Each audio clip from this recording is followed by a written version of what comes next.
Bienvenue sur le podcast de Maison et Domotique, le magazine dédié à la domotique et aux objets connectés.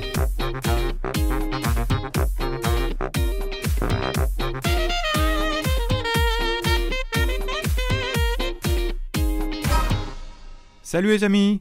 Comme chaque semaine, je vous propose aujourd'hui le débrief sur l'actualité du blog et de la domotique en général, mais également des sujets autour de la maison, de la finance et la high-tech.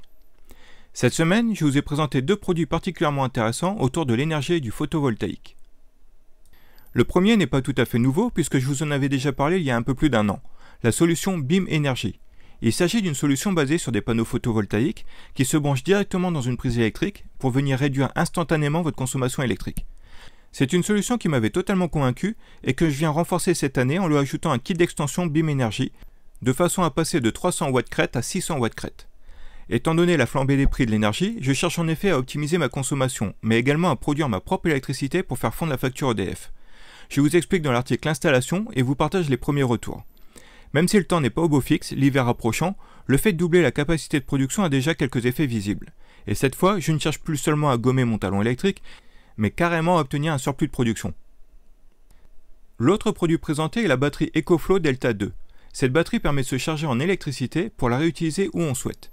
Ce type de batterie a été conçu avant tout pour un usage nomade, quand on part en camping, quand on fait un road trip, en van, etc. EcoFlow s'est d'ailleurs rapidement fait une réputation solide dans le domaine. Je m'en sers moi-même avec ma tente de toilette up ou encore sur mon terrain de loisirs au fond des bois puisqu'il n'est pas relié au réseau. J'apprécie particulièrement sa recharge rapide. Sur le secteur, la Delta 2 peut se charger totalement en 1h30 environ, ce qui est impressionnant pour une capacité de 1000 watts. Il est également possible de la recharger via un panneau solaire ou sur allume-cigare si besoin. Mais il est possible aussi d'utiliser cette batterie à la maison.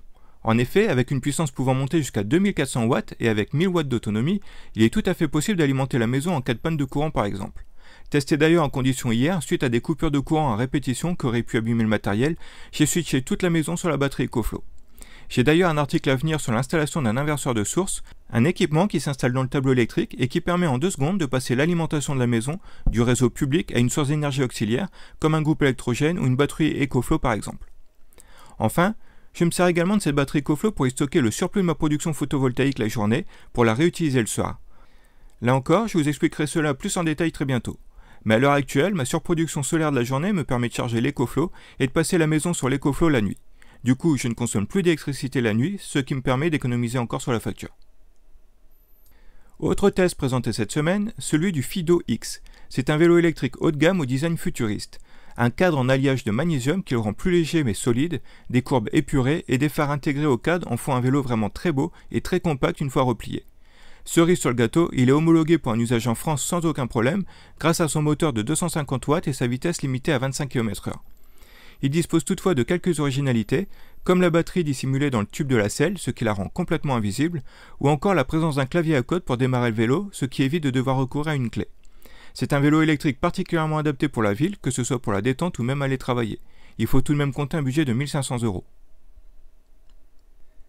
La saison s'étant considérablement refroidie, nous avons fait un point sur les têtes thermostatiques connectées qui permettent d'optimiser le confort tout en réalisant des économies d'énergie.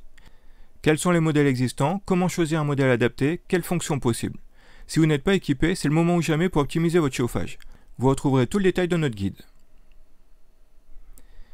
Vous vous souvenez de la boîte aux lettres connectée dont je vous avais parlé il y a 2 ans, la Box One? Une boîte aux lettres à grand volume capable de recevoir la plupart des colis, le tout protégé par un clavier à code associé à une application mobile permettant de définir un code différent pour chaque livraison, ce qui évite les vols. Eh bien le fabricant vient de lancer les précommandes pour sa nouvelle version. Une version qui sera livrée en kit afin de réduire le volume au transport et donc avoir un impact carbone réduit. Mais c'est une version qui disposera également d'un tout nouveau clavier et d'une carte électronique revue, permettant de nouvelles fonctionnalités à venir, comme l'utilisation par exemple de cartes NMC. La mienne est déjà réservée. Enfin, côté finance, je vous ai fait un point sur la situation AC-Win, le robot de trading présenté il y a quelques mois. Celui-ci a connu quelques déboires début novembre, dû à un marché de l'or particulièrement compliqué, même pour les traders professionnels. Nous avons en effet cumulé de nombreuses annonces qui ont rendu le cours de l'or totalement fou. Le robot suit des algorithmes qui suivent différentes logiques, sauf que dans ce cas précis, l'or n'a pas suivi les logiques du marché habituel. Est venu se greffer ensuite la faillite de FTX, le second plus gros échange de crypto-monnaies au monde. En moins d'une semaine, FTX s'est retrouvé en faillite, ce qui a provoqué l'effondrement du cours des crypto-monnaies. Face à cela, les investisseurs se sont tournés vers la valeur refuge par excellence, l'or. Et comme vous le savez, quand il y a une forte demande, les prix augmentent. Alors que normalement une grosse augmentation appelle ensuite une rectification, en une semaine et demie, la baisse ne s'est pas produite et l'or n'a fait qu'augmenter palier après palier, liquidant les comptes de tous les traders qui avaient prédit une baisse de l'or. AC8 a su couper les pertes avant d'en arriver là, mais a tout de même essuyé une perte, chose qui n'était pas arrivée depuis son lancement. Suite à cette expérience, la société a donc décidé de revoir sa stratégie pour rendre le robot encore plus sûr. Cela va donc engendrer une perte de profit car il n'y a pas de profit sans risque.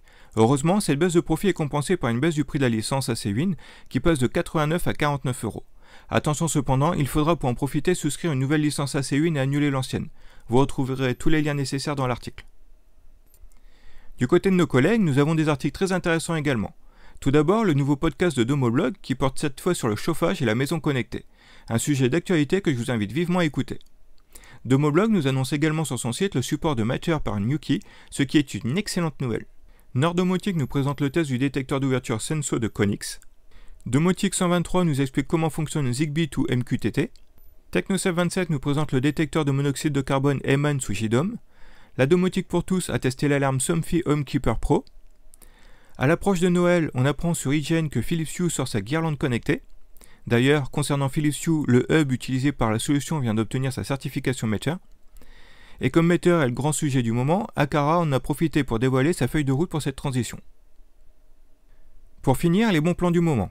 Comme vous le savez sans doute, vendredi prochain se tiendra le fameux Black Friday, l'événement qui casse les prix de nombreux produits. Eh bien les offres ont déjà démarré et je vous ai regroupé une sélection de 100 produits à prix cassé pour la maison connectée. On y retrouve des produits Netatmo, Arlo, Philips Hue, Tado, Reolink, Eve, Xiaomi et bien d'autres. Je mettrai la liste à jour régulièrement en fonction des offres, n'hésitez donc pas à consulter l'article régulièrement. Un autre bon plan très intéressant également sur le scanner 3D de Creality, le CR Scan Lizard. Que ce soit sur plateau tournant ou à la main, cet appareil est capable de scanner avec précision n'importe quel objet afin de le reproduire en 3D sur ordinateur. Vous pourrez alors le modifier, le personnaliser et l'imprimer en 3D si vous le souhaitez. Voilà, c'est tout pour aujourd'hui. Sur ce, je vous souhaite à tous un très bon week-end et je vous dis à très bientôt.